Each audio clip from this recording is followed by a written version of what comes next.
Good morning students. तो आज हम शुरू करेंगे अपना नया chapter, third chapter, coordinate geometry.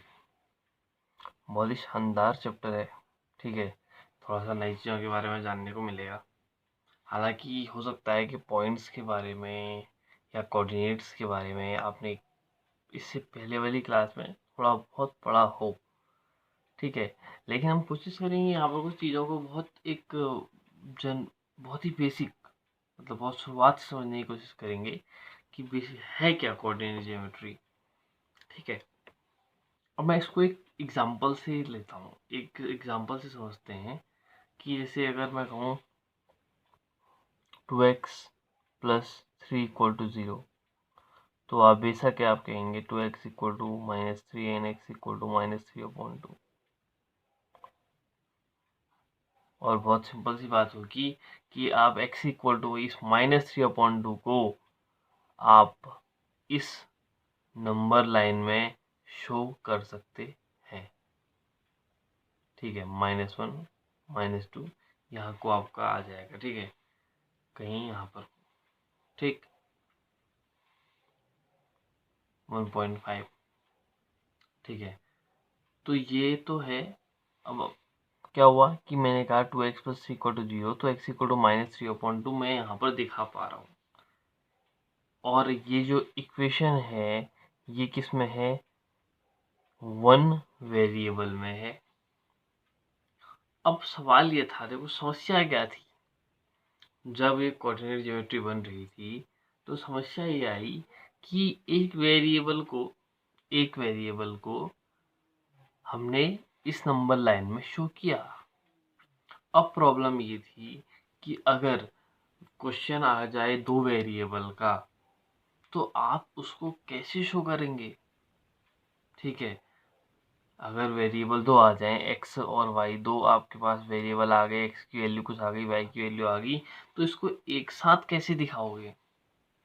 ठीक है, एक ये सवाल ये था। ठीक है, क्योंकि ऑब्वियस था इक्वेशन जो बनती वो तो x प्लस वाई की फॉर्म पे बन रही है, मतलब दो वेरिएबल एक साथ आ रहे हैं। समस्या तो ये थी कि दो वेरिएबल को आप एक साथ कैसे दिखा सकते हो। या फिर उससे भी अगर हम थोड़ा सा आगे जाके प्रॉब्लम को समझें, तो प्रॉब्लम ये भी थी कि किसी भी जो 2 डायमेंशनल फिगर्स होते हैं इनको कैसे लोकेट किया जाए, या फिर इनको कैसे आप एक्सप्रेस करो। ठीक है, अब एक बात समझना, ऑब्वियस है कि जितने भी 2D फिगर्स बनते हैं, देखो अब यहाँ पर को मैंने किसको दिखाया है? एक पॉइंट को दिखाया है। समझना, हर एक फिगर की शुरुआत एक सिंगल पॉइंट से ही होती है। आप चाहे 2D फिगर्स लें, 3D फिगर्स लें, whatever you will take, हमेशा शुरुआत कहाँ से होगी? एक सिंगल पॉइंट से। अब जो 2D फिगर्स थे, चाहे रेक्टेंगल हो गया, चाहे आपका एक लाइन हो गई, ठीक है, इनको भी ऑब्वियस है ये भी किससे बन रहे हैं? एक सिंगल पॉइंट से।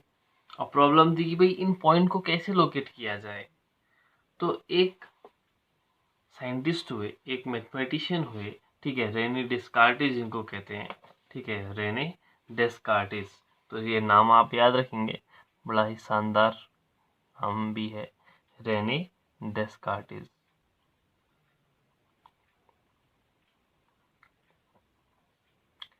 रेने डेस्कार्टिस, ठीक है, आपके ये 1596 के टाइम के हैं। ठीक है, 1596 से 1650 तक।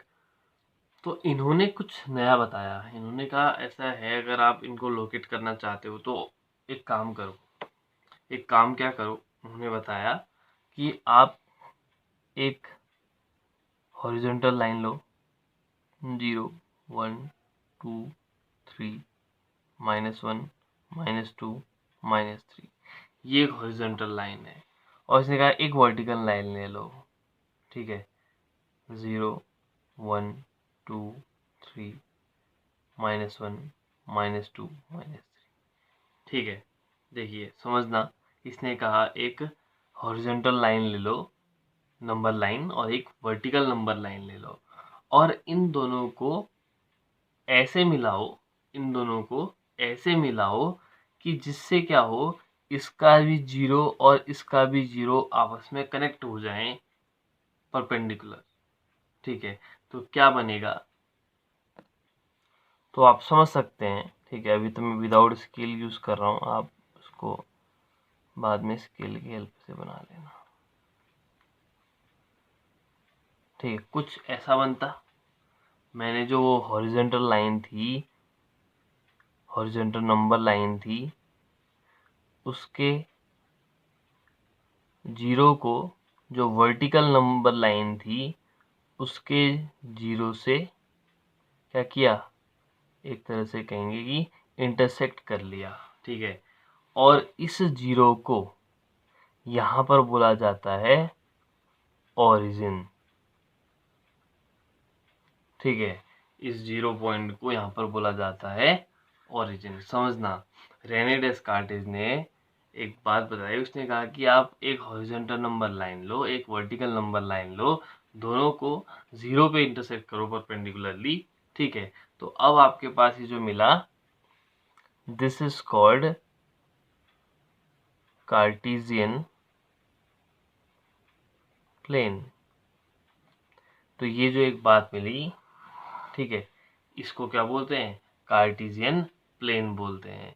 या फिर इन्होंने कहा, इसको और अच्छे से अगर आप एक्सप्रेस करना चाहोगे तो इसने कहा कि आप एक काम करें, इस जो हॉरिजॉन्टल लाइन है इसको एक्स बोलें, ठीक है, और वो भी जो पॉजिटिव डायरेक्शन है उसको एक्स बोल देंगे, और यहाँ एक्स डैश हमेशा क्या दिखाएगा, नेगेटिव को दिखाएगा, और ऐसे ऊपर वाई बोलें, और जो नेगेटिव साइड है उसको वाई डैश बोलें, ठीक है, और जो 0 है इसको बोलेंगे ओ, ठीक है, ये बना ओ। तो बेसिकली इसको हम कार्टेशियन प्लेन भी कहते हैं, या फिर एक्स वाई प्लेन भी कहते हैं, ठीक है।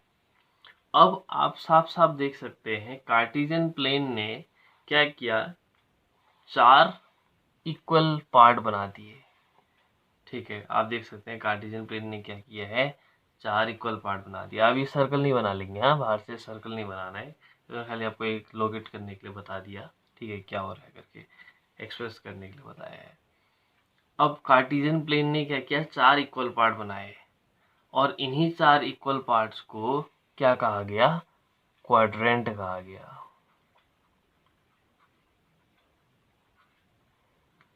ठीक है।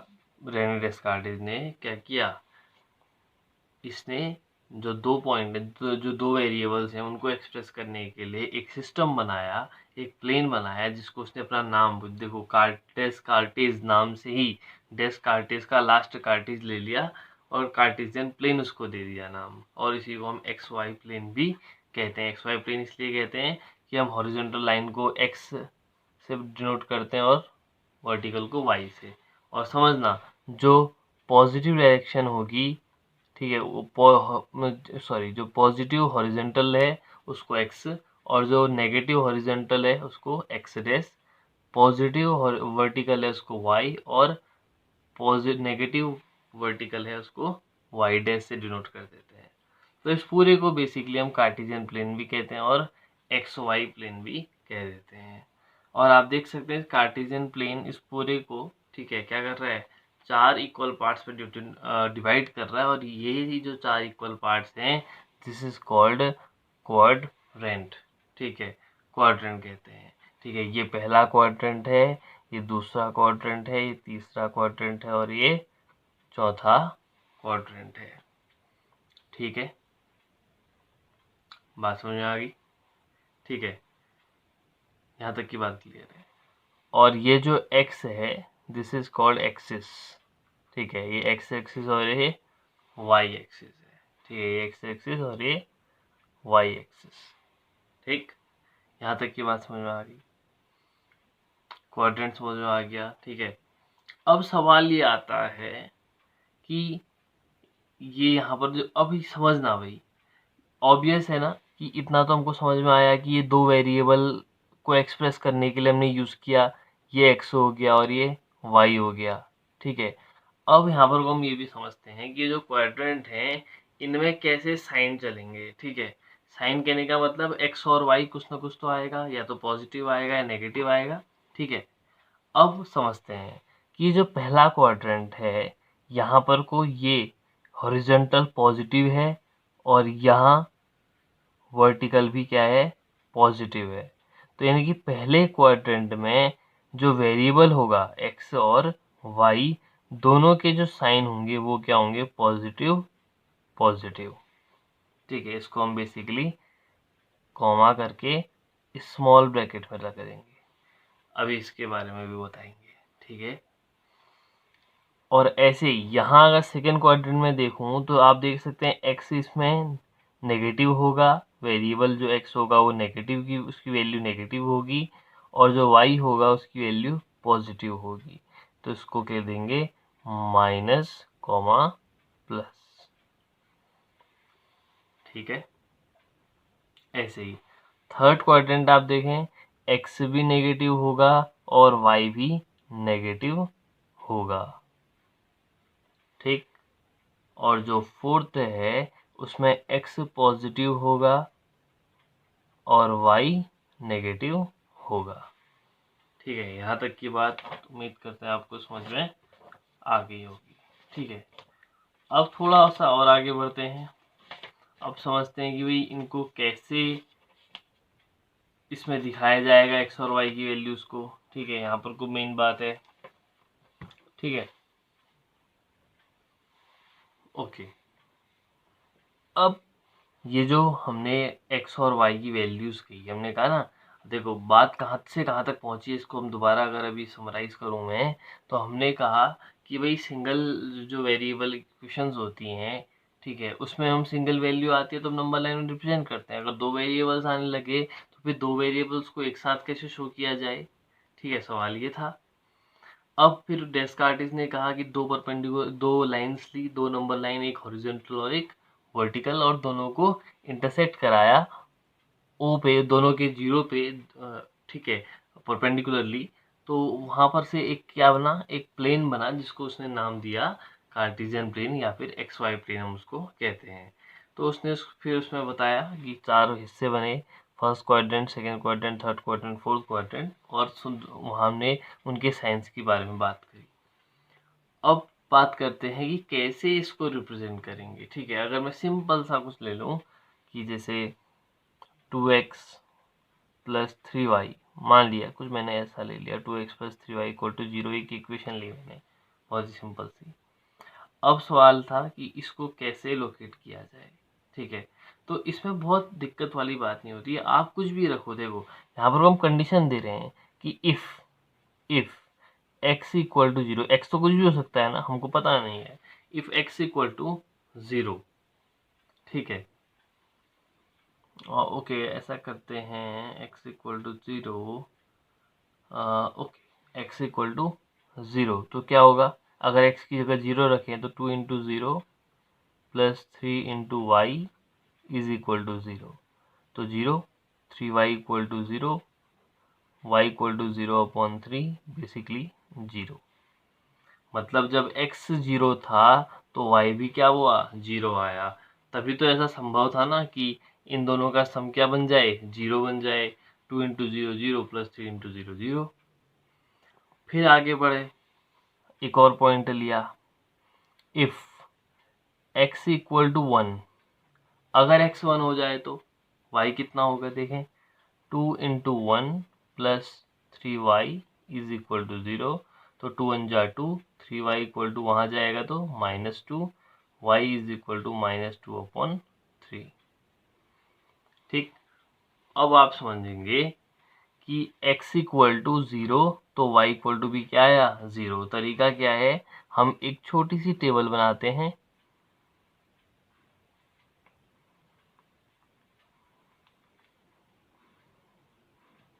X y. X equal to जब 0 था तो y इक्वल टू क्या था, 0, और x इक्वल टू जब 1 आया तो y कितना आया, -2/3। ठीक, यहाँ तक की बात समझ में आई। ओके, तो इसको लोकेट कैसे करेंगे? दोबारा से अपना प्लेन बना लेंगे, ठीक है। कार्टेशियन प्लेन की बात कर रहे थे, कार्टेशियन प्लेन, हाँ कुछ वैसे प्लेन नहीं समझना।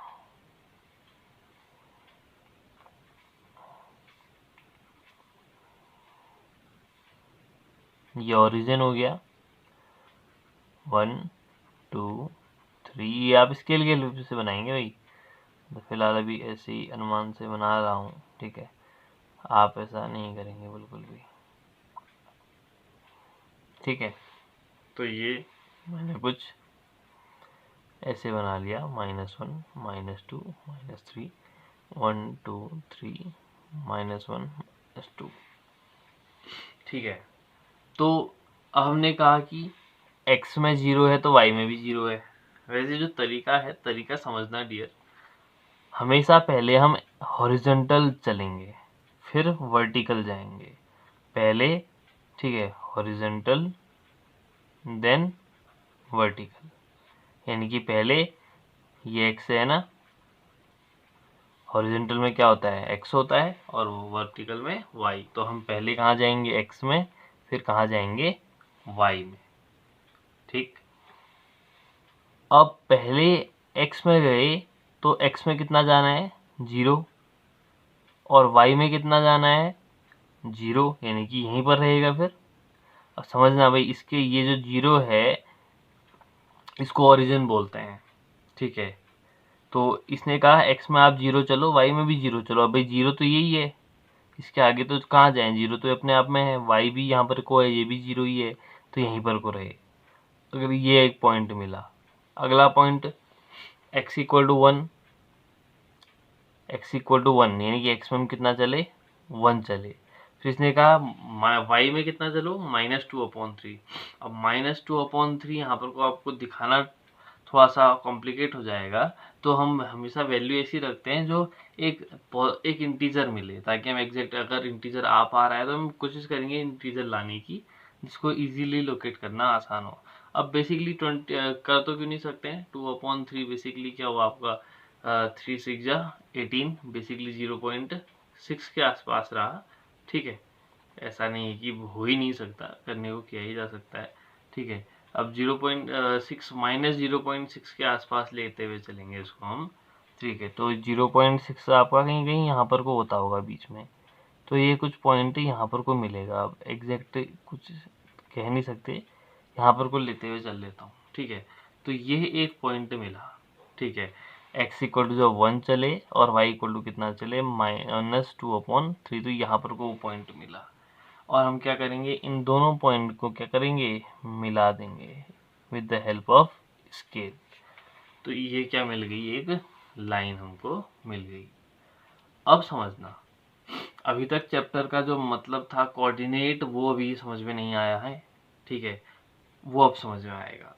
तो जो x की वैल्यू थी और जो y की वैल्यू थी, समझना, ये जो x की वैल्यू थी और ये y की वैल्यू थी, इनको कहते हैं कोऑर्डिनेट्स, और इनको रिप्रेजेंट करने का तरीका होता है स्मॉल ब्रैकेट x, y। पहले x यानी कि हॉरिजॉन्टल, देन वर्टिकल हम चलेंगे, ठीक है। तो यहाँ पर को अगर हम इन दोनों कोऑर्डिनेट्स की बात करें तो यहाँ पर इसके कोऑर्डिनेट्स क्या होंगे, 0,0, ओरिजिन के हमेशा 0,0 ही होते हैं, ये बात याद रखना। और दूसरे के क्या थे, इसका 1,-2/3, इसके कोऑर्डिनेट्स ये थे, ठीक है। तो कोऑर्डिनेट्स क्या होते हैं, बेसिकली जो वेरिएबल्स की वैल्यूज हैं, ठीक है, उनको हॉरिजॉन्टल और वर्टिकली हम रिप्रेजेंट करते हैं, हमने बात करी। तो जो हॉरिजॉन्टल और वर्टिकली हम रिप्रेजेंट करते हैं उन्हीं को हम ब्रैकेट में रखते हैं, ठीक है। उसी को हम स्मॉल ब्रैकेट में रिप्रेजेंट करते हैं कि भाई ये है, इसका मतलब क्या है कि हॉरिजॉन्टल में आपको एक्स की में चलना है, ठीक है, कुछ वैल्यू दी होगी, और वर्टिकल आपको वाई में चलना है। और इस फॉर्मेट को क्या बोलते हैं, कोऑर्डिनेट्स। इसकी हेल्प से आप किसी भी पॉइंट को 2D प्लेन में रिप्रेजेंट कर सकते हो, ठीक है। इसको 2D प्लेन भी कहते हैं, हाँ भाई, इसको 2D प्लेन भी कहते हैं, इसी को XY प्लेन भी कहते हैं, इसी को कार्टेशियन प्लेन भी कहते हैं। कार्टेशियन नाम याद रखना, क्लास 11th में भी काम आएगा, ठीक है।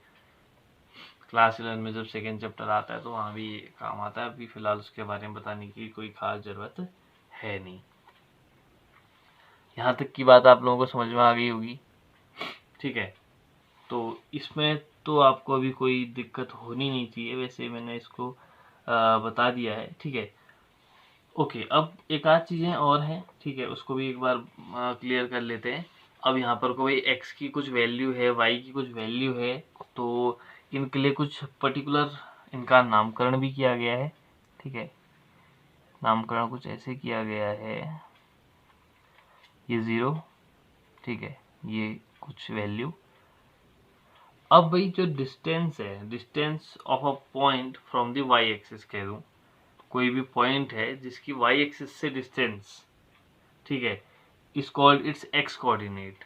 मतलब x कोऑर्डिनेट जो हमने बात करी, ये x क्या है, ये इसकी डिस्टेंस है कहाँ से, y एक्सिस से। अगर यहाँ पर को है, अगर कोई वैल्यू यहाँ पर है तो ये किससे दूर है, ये यहाँ से, इससे दूर चल रहा है ना, ये यहाँ से दूर चल रहा है, ठीक है। यानी कि ये कौन सा एक्सिस है, this is called y axis, हमने बात करी थी, ठीक है। तो distance of a point from the y axis is called x coordinate. Distance of a point from y axis is called x coordinate. ये जो डिस्टेंस है इसको क्या बोलेंगे, x कोऑर्डिनेट, ठीक है। इसको x कोऑर्डिनेट बोलेंगे ना, ऑब्वियस है, x वाली वैल्यू जो यहाँ पर जा रही है इसको x कोऑर्डिनेट, या फिर इसको बोल देते हैं एब्सिसा, ठीक है। तो इस वैल्यू को क्या बोलते हैं, तो इसको भी बोल सकते हो आप एब्सिसा, ABSCISSA, ठीक है, इसको बोलते हैं एब्सिसा। और इसी y वैल्यू को बोलते हैं ऑर्डिनेट, ठीक है, याद रखना। इस x को बोलते हैं एब्सिसा और इस y को बोलते हैं ऑर्डिनेट, या फिर इस एब्सिसा को बोलते हैं कि distance of a point from y axis, और ठीक है, इसको ये भी बोल सकते हो डिस्टेंस फ्रॉम y एक्सिस, और इसको बोल सकते हो डिस्टेंस फ्रॉम x एक्सिस। कैसे, कि यहाँ पर जो पॉइंट होगा इसकी डिस्टेंस कहाँ से, इस x एक्सिस से, ये नीचे से यहाँ से यहाँ तक की डिस्टेंस जो होगी, this is called ordinate. Okay, तो बेसिकली इस पूरे चैप्टर में इतना ही है, ठीक है।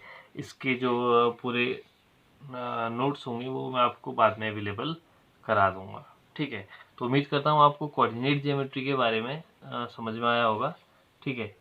इसमें बहुत ज़्यादा दिक्कत वाली बातें है नहीं, ठीक है। अब एक छोटी सी बात यहाँ पर कर लेते हैं कि चलो इसको फिर जब एक्सरसाइज आएगी तो वहाँ पर को मैं रिप्रेजेंट कर दूंगा, कोई दिक्कत नहीं, ठीक है। या फिर हम ये कह सकते हैं कि अगर कोई भी पॉइंट अगर एक्स एक्सिस में है, अगर कोई भी पॉइंट एक्स एक्सिस में है, यहाँ पर को चल रहा है, इसका मतलब ये है कि वो वाई में गया ही नहीं, ना वाई में ऊपर को जा पाया, ना वाई में नीचे को आ पाया, ठीक है। वो सिर्फ कहाँ रह गया, एक्स एक्सिस में ही रह गया। हो सकता है इतना दूर चले जाए या फिर यहाँ आ जाए, कहीं भी हो सकता है, लेकिन वो वाई में ऊपर नीचे नहीं जा रहा है। तो इसका मतलब ये हुआ कि उसके जो भी कोऑर्डिनेट्स होंगे वो क्या होंगे, कुछ एक्स होता होगा, लेकिन वाई क्या होता होगा, सिर्फ 0। क्यों, क्योंकि ऊपर को तो जा ही नहीं रहा। जैसे 2,0, मतलब आपने यहाँ पर आए 2 पे, आप अब 0 क्या कहोगे, y, यानी कि y की वैल्यू 0 देनी है, तो आप ऊपर को नहीं जाओगे, ना ही नीचे को आओगे, आप वहीं पर को रह जाओगे एग्जैक्ट, ठीक है। तो point on x axis, points on x axis, उसके कोऑर्डिनेट क्या होते हैं, x, 0। और ऐसी पॉइंट ऑन y एक्सिस का मतलब है कि आप सिर्फ y एक्सिस में ही घूम सकते हो, ऊपर से नीचे को, आप कहीं भी x एक्सिस में नहीं जा पा रहे हो। तो इसका मतलब है कि x एक्सिस के कोऑर्डिनेट होंगे 0 और y का कुछ होगा, या तो ऊपर या फिर नीचे। तो पॉइंट ऑन y एक्सिस क्या होता है, 0, y, और पॉइंट ऑन एक्स एक्सिस क्या होता है, x, 0। हालांकि ये वाली बात तो मैं आपको बाद में अगले चैप्टर में भी बताऊंगा ही, ठीक है। तो यहाँ पर ये चैप्टर बेसिकली इंट्रोडक्शन पार्ट इसका ख़त्म होता है, ठीक है। उम्मीद करता हूँ आपको ये बात समझ में आई होगी। Okay, thank you.